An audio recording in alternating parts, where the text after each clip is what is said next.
కానీ అందరికి అలా రావాలంటే వాతావరణం అనుకూలించాలా, వాతావరణ ఒడిదుడుకులని తట్టుకొని మార్కెట్ అనుకూలించాలా. మార్కెట్ అనుకూలించిన తర్వాత అది ఎవరికో. అందరికీ నమస్కారం. మీరు చూస్తున్నారు పాటిసిల్లు అగ్రిలాండ్స్. ఈ రోజు మనం మాలకొండపురం గ్రామం పామూరు మండలం మార్కాపురం జిల్లాలో ఉన్నటువంటి దానిమ్మ తోటకు మనం రావడం జరిగింది. వేరే ప్రాంతం నుండి ఈ ప్రాంతానికి వలస రావడానికి గల కారణాలేంటి, ప్రభుత్వం నుంచి వచ్చినటువంటి ఆర్థిక సహాయంతో అక్కడ ఏం నిర్మించుకోవడం జరిగింది, నీటి వనరులను ఎలా వినియోగించుకోవాలి, తక్కువ సమయంలో ఎక్కువ దిగుబడినిచ్చేటువంటి ఏ రకానికి సంబంధించినటువంటి దానిమ్మను సాగు చేయడం జరిగింది, వ్యాధుల బారి నుంచి ఎలా మన పంటలను రక్షించుకోవాలి, కరోనా అనేది మనుషులకే కాదు చెట్లకే ఎలా వచ్చింది, ఆ టైంలో నష్టపోయినటువంటి లాభాల బాట ఎలా పట్టాము అనే విషయాలు ఈ వీడియోలో చాలా క్లుప్తంగా చెప్పడం జరిగింది. ఈ వీడియో చాలా ఇన్ఫర్మేటివ్ గా ఉంటుంది. మీకు ఈ వీడియో నచ్చినట్లయితే ఖచ్చితంగా కామెంట్ చేయండి, లైక్ చేయండి, సబ్స్క్రైబ్ చేయండి. ఎవరికైతే అవసరం అవుతుందో దానిమ్మ సాగు ఎవరైతే చేయాలనుకుంటున్నారో వాళ్ళకి తప్పనిసరిగా ఈ వీడియోని షేర్ చేయండి. అసలు సాంప్రదాయ పంటలని వదిలేసి ఈ దానిమ్మ సాగు వైపు రావడానికి గల కారణాలు ఏంటి? మేము ఫస్ట్ మాది సొంత ఊరు వెంకటాద్రిపాలెం. అక్కడి నుంచి బళ్ళారి వెళ్ళాం 2002లో. అక్కడ 10 సంవత్సరాలు అంజూర చేసిన తర్వాత మా పక్కన దానిమ్మ సాగు బాగుందని అన్నారు. అందుకోసం వచ్చి మేము బద్వేల్లో 14 సంవత్సరాల నుంచి దానిమ్మ సాగు చేస్తున్నాము. దాంట్లో ఇన్కమ్ ఈ మనకి బెటర్ అనిపించింది. అందువల్ల దీంట్లోనే ఉన్నాం 14 సంవత్సరాల నుంచి. సాంప్రదాయ పంటల కన్నా ఈ వాణిజ్య పంటలు లాభదాయకంగా ఉండటం వల్ల నేను ఈ దానిమ్మ పంటలో కొనసాగుతున్నాను. దానిమ్మ సాగులో రకరకాలైనటువంటి దానిమ్మ మొక్కలు అయితే మనకు అందుబాటులో ఉన్నాయి. ప్రస్తుతానికి మనకు తెలుగు నేలల్లో ఎలాంటి దానిమ్మ సాగు చేస్తున్నారు, దాన్ని మనం ఎలా పెంచుకోవాలి? ప్రస్తుతానికి మన తెలుగు రాష్ట్రాల్లో ఎర్లీ భగవ, సూపర్ భగవ 3 రకాలు ఉన్నాయి. నేను మాత్రము ఎర్లీ భగవ సాగు చేస్తున్నాను. భగవ ఒక 30 ఎకరము, ఎర్లీ భగవ ఒక 30 ఎకరము చేస్తున్నాను. వీటిని గుర్తించడం ఎలా అంటే, భగవ వచ్చి మంచి ఫినిషింగు, మంచి కలరు, మంచి సైజు వస్తుంది. ఎర్లీ భగవ కొంచెం డిమ్ కలరు, సైజు ఎక్కువగా ఉంటుంది. టన్నేజీ ఎర్లీ భగవ ఎక్కువ వస్తుంది. దానిమ్మ తోట వేశాక ఏ దశలో జాగ్రత్తగా ఉండాలి? మీకున్న అనుభవం ప్రకారం ఎలాంటి దశలో మీరు జాగ్రత్తగా ఉన్నారు ఈ పంటల మీద? దానిమ్మ తోట నాటిన తర్వాత ప్రతిరోజు జాగ్రత్తగా చూసుకోవాలి. నెలకి ఒకసారి సైంటిస్ట్ మన చేను విజిట్కి వస్తూ ఉంటారు. ఆయన సలహాలు సూచనల మేరకు పురుగు మందులు కానీ ఈ ఎరువులు కానీ ఆయన సలహాల మేరకు వాడుతూ జాగ్రత్తగా చేసుకోవాలి. అలా చేసిన ఎడల మనం పంట జాగ్రత్తగా తీసుకుంటాము. అంటే మీరు ఇక్కడ అదే పద్ధతులు అవలంబిస్తున్నారా? మీకు ఇంత అనుభవం ఉన్నా కూడా?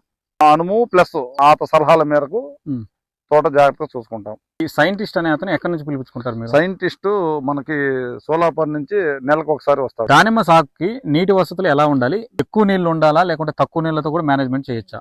దానిమ్మ తోట తక్కువ నీళ్ళ ద్వారా కూడా పంట పండించవచ్చు. కానీ మనం డ్రిప్ వేసుకునేటప్పుడు డిప్పర్ కాకుండా ఇదిగోండి మైక్రో ట్యూబ్ ద్వారా సాగు చేసుకోవాలి. డ్రిప్పర్ పెట్టిన ఆ డ్రిప్పర్ మొదటి దగ్గర ఉండి చెట్లు డ్యామేజ్ అవుతాయి. అదే 1 మీటర్ మైక్రో ట్యూబ్ అయితే మనం ఎలా కావాలంటే అలా సెట్ చేసుకోవచ్చు. డ్రిప్పర్ మీద మైక్రో ట్యూబ్ బాగుంటది. డ్రిప్పర్ కంటే మైక్రో ట్యూబ్ పెట్టుకుంటే మనకు అనుకూలంగా ఉంటుంది. ఇప్పుడు డ్రిప్పర్ అంటే ఇక్కడే పెడతారండి, అది పైప్ మీద జరగదు, అటు ఇటు ఫిక్స్ అయిపోయింది. అప్పుడు చిన్న మొక్క అప్పుడు ఏం చేస్తారు, దీనికి నీళ్లు తక్కువ, నీళ్లు దగ్గర కావాలని ఆడబెడతాం. ఇంకా అది ఎట్లా జరుగుతుంది?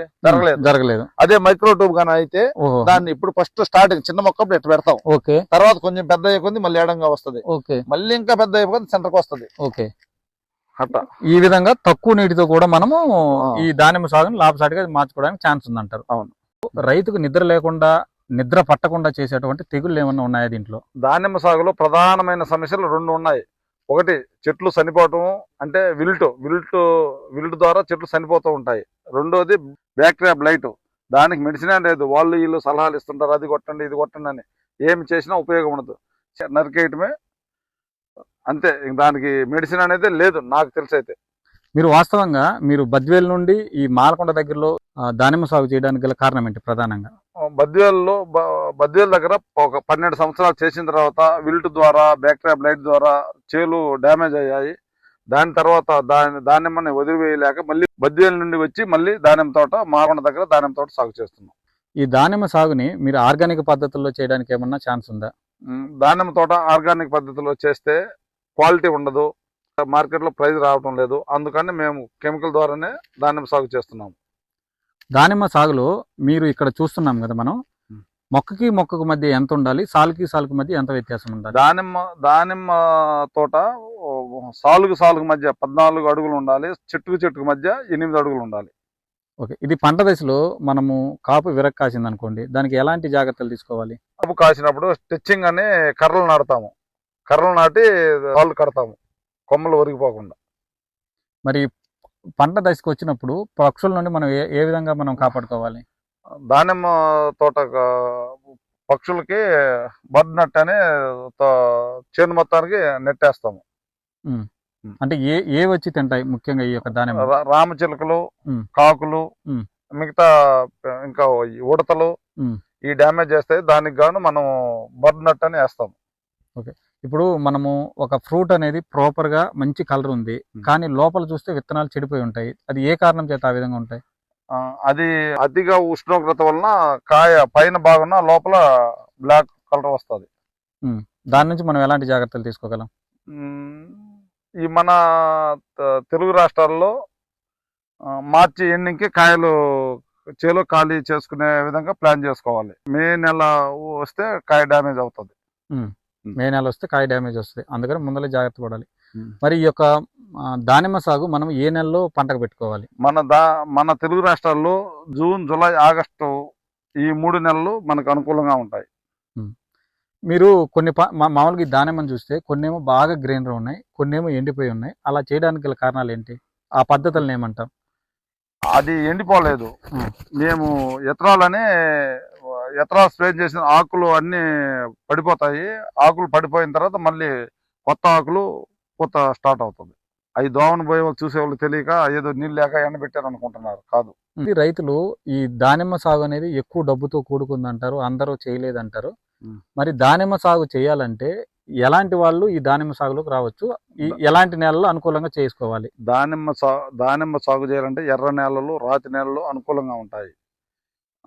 చేసే వాళ్ళు కూడా ఇంట్రెస్ట్గా బాధ్యతగా చేస్తే దాదాపు లాభమే కానీ నష్టం అనేది చూడం. అంటే నష్టం చూడకపోవడానికి గల కారణాలు ఏంటి? ఎలా చేసుకోవాలి? మనం జాగ్రత్తగా చేసుకోవాలి. మెయిన్ అది. ఒక సంవత్సరం పొరపాటు ఏదన్నా ప్రకృతి విపత్తుల వలన ఏదైనా ఒక సంవత్సరం ఫెయిల్ అయినా నెక్స్ట్ సంవత్సరం అయినా 2 పంటల పెట్టుబడి అనేది కంపల్సరీ ప్రాబ్లం లేకుండా వస్తుంది. మీరు ఇందాక ఒక మాట అన్నారు, సకాలంలో దీని కానీ మార్కెట్ కానీ చేసుకోలేకపోతే టమోటా దానిమ్మ ఈక్వల్ అవుద్ది అన్నారు. ఎందుకన్నారు ఆ మాట? అదే బ్యాక్టీరియా బ్లైట్ కి మెడిసిన్ కన్నా ఉంటే సేమ్ బ్యాక్టీరియా బ్లైట్ వలన కొంత ఏరియాలే పోతుంటాయి. కనీసం అంటే ఒక మండలాలు, జిల్లాల స్థాయిలో పోతా ఉంటది ఒక చోట స్ప్రెడ్ అయిన తర్వాత. అది లేనప్పుడు ఇది టమాటాల కన్నా ఇంకా దారుణంగా ఉంటది. అది ఉండబట్టే 10 మంది రైతుల్లో 4 పాస్ అవుతుంటారు, ఒక 5-6 మంది దాంతోనే ఫెయిల్ అవుతుంటారు. సోషల్ మీడియాలో అయితే ఎకరానికి 5 లక్షలు 10 లక్షలు మిగులుతున్నాయని చెప్పారు. వాస్తవంగా అంత డబ్బులు మిగులుతాయా? ఊరక హైపేనా? నాకు 14 సంవత్సరాల అనుభవంతో చెప్తున్నాను. నాకు ఈ 14 సంవత్సరాల్లో కూడా ఒక్కసారి మాత్రం ఎకరాకి 10 లక్షలు వచ్చాయి. కరోనా రాకముందు వచ్చాయి. కరోనా వచ్చిన తర్వాత మాత్రం చాలా ఇబ్బంది పడ్డాము. కానీ అయినా కూడా ఈ పంట బెటర్గానే ఉంది. మీరు చెప్తున్నారు కదా ఇది లాభసాటిగా ఉందని. మరి అంత లాభసాటిగా ఉన్నప్పుడు ప్రతిసారి మీకు ఎందుకు రాలేదు ఈ విధంగా?